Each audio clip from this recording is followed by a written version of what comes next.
Senseiya épisode 17. Alors quand on enchaîne tout de suite avec l'épisode précédent, on voit tout de suite la différence de graphisme. Hein. Alors c'est pas moche, mais c'est quand même moins joli. Alors on notera d'abord que Docrat a changé de voix. Hein. Là ce n'est plus Bernard Tiphaine qui s'y colle, c'est Serge Bourrier qui remplace. D'ailleurs c'est un truc qui arrive souvent sur Senseiya en général, qu'on ne garde pas les voix sur un adversaire, ça c'est quand même très embêtant. Et souvent, vous verrez que ça arrive avec les Chevaliers d'Or aussi, ils ont la même voix pendant 2 épisodes, mais pas le 3e, parce que c'est souvent sur 3 épisodes que ça se passe. Donc voilà. Et ben là c'est déjà le cas pour Docrat. Donc voilà. Donc comme je vous ai dit, il fuit la police qui met quand même du temps pour arriver, puis on ne sait pas du tout ce qu'il en est en fait. Donc Docrat a enlevé sa oreille, ils essaient d'échanger contre le casque de l'armure. Encore erreur de la VF en parlant de Cassius sous le nom de Cassius. On se rappelle qu'on l'avait appelé Koros dans le premier épisode. Hein. Donc si on suit strictement la VF, on ne sait pas de qui on parle. Et quand on voit ça, mais qu'est-ce que tu me racontes? Il s'appelait Koros ce gars-là. Alors Cassius c'est un petit peu mieux, mais c'est toujours pas ça les gars. La prochaine fois ça sera la bonne. Hein. Donc c'est censé être le frère de Cassius, donc voilà. Mais bon, tout ça c'est du flanc. La seule différence, c'est qu'ils aiment bien s'attaquer aux oreilles. Je sais pas ce que c'est leur délire avec ça.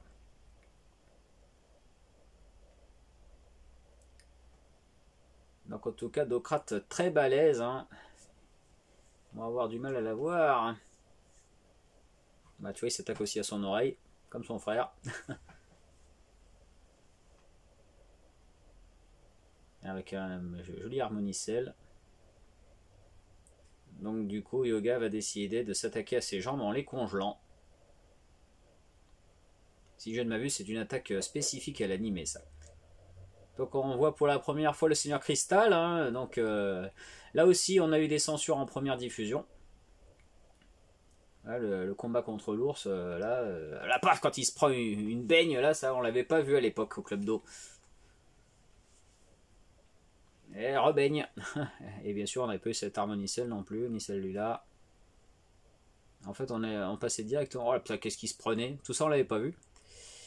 Et donc, on revenait directement là où il était avec du sang, et puis on n'avait pas vu pourquoi. Hein. Donc voilà. Donc je lisais donc le Seigneur Cristal, pure invention de l'animé, pour encore une fois rajouter des épisodes filler. Ce qui posera un petit problème plus tard, parce que comme c'est Camus, le chevalier du Verseau, qui est censé être le maître de yoga, du coup, s'il y a le Seigneur Cristal qui se met entre les deux, ça pose un petit peu sous-saille. Ça minimise. Alors ils ont fait en sorte de dire vous êtes le maître de mon maître, donc je dois vous respecter, patati patata. Mais bon, ça joue moins, puisque quand il se bat contre Camus, il se bat contre son maître, donc un peu son père d'adoption, donc ça c'est pas tout à fait pareil, dirons. L'effet n'est pas le même. Ça minimise, dirons-nous. Donc là, nous avons droit au magnifique ballet de l'attaque du cygne.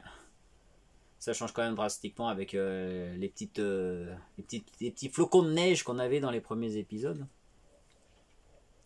Donc là, ils se sont mis d'accord pour faire ça bien, tu vois. Le tonnerre de l'aube et tout ça, pof, pof, pof.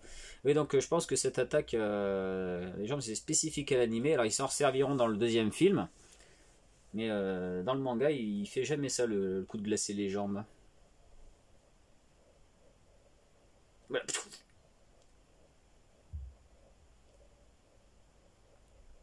Voilà, ils ont réussi à conserver le casque. Et ils sont dans le creux de la vague.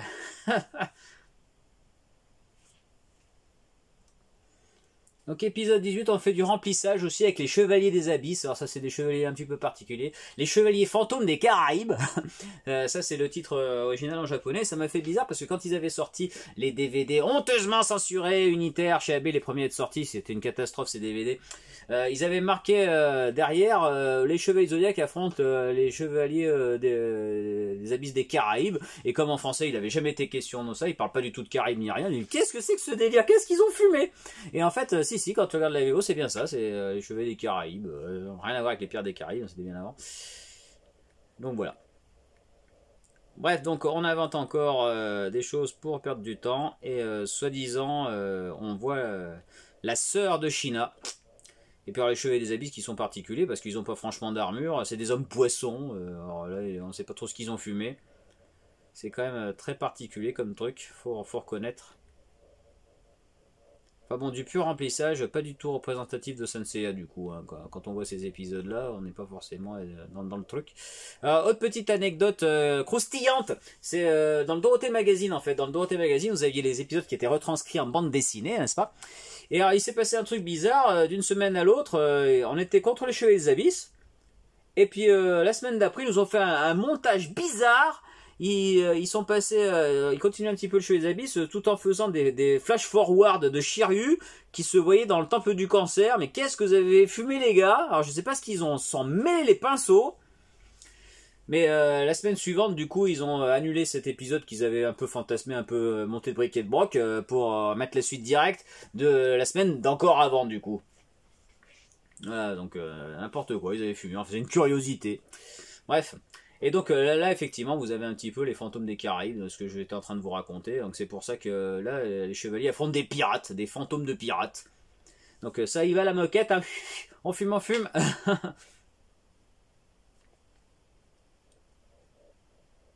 Voilà, donc Gist, en fait, c'est Geist, le nom du personnage, en fait, de la sœur de China. Et ça veut dire fantôme en allemand, je crois. Donc voilà. D'où... Enfin bon, ils ont quand même bien inventé ce qu'ils avaient envie, ce coup-ci. Hein. Bien fumé la moquette. Il s'était un petit peu tout permis sur cet épisode. L'épisode 19 commence avec Saori qui joue du piano, elle aime bien. Donc ils se sont pris une sale défaite, donc Saori décide pour la première fois un petit peu leur remonter le moral. On a des faux raccords là les enfants. Alors regardez bien, Saori arrive en avion. Elle n'a pas de collier. Regardez bien, regardez bien. Voilà, elle n'a pas de collier, d'accord, hein. Et qu'est-ce qu'elle fait juste après, en étant arrivée sans collier? Elle jette son collier à la mer. Donc en gros, elle a remis le collier juste pour l'enlever. Donc tout ça pour prouver que l'argent n'a pas d'importance pour elle. Elle préfère qu'il reste en vie. Bon, c'est gentil. Hein. Alors l'île du Spectre. Donc du coup, ils ont localisé où étaient les chevaliers des abysses. Donc ils y vont un petit peu leur petit délire. Nous noterons que Sean n'a pas sa voix dans cet épisode. Il est remplacé. Alors c'est l'épisode que je cite en exemple pour bien expliquer à quel point ont été censurés donc après coup en dernier lieu les épisodes sur les DVD unitaires avec les jaquettes immondes, hein, des trucs qu'il faut absolument pas acheter, c'est bon pour la poubelle.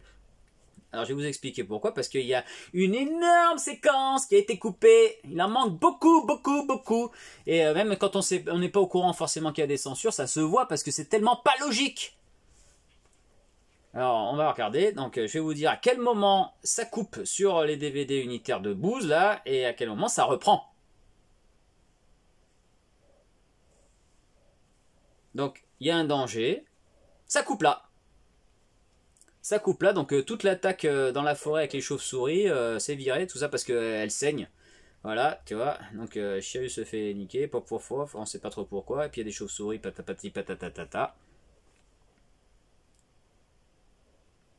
Et du coup, sur les épisodes censurés, sur les DVD, ça reprend là. Enfin, ça reprend même l'image, ça reprend là exactement. Donc en gros, t'as Shiryu, Shun, Seiya qui vont dans la forêt, et l'instant d'après, t'as Seiya et Shun qui pagaient sur l'eau, et puis Shiryu, on sait pas ce qui lui est arrivé. Donc tu vas pas me dire que même quand t'es pas au courant qu'il y a de la censure, tu dois bien te dire qu'il manque quelque chose, quoi. Donc si vous avez ces DVD de merde, hein, bah, désolé pour vous, hein, il faut acheter les DVD collector. Hein. Voilà, ça c'était très important. Donc c'est le coup classique, on perd un chevalier à chaque fois, hein, ça bien sûr.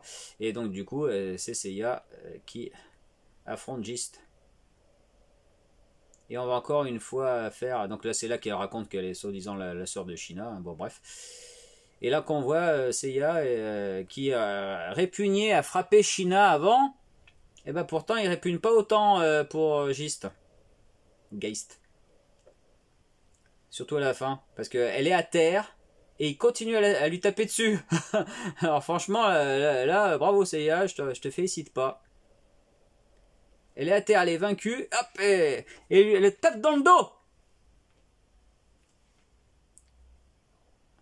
Regarde ça, par les météores de Pégase. Putain, mais elle est à terre. Et là, elle lui frappe par derrière, dans le dos, quoi. Alors ça, c'est pas très chevaleresque, hein.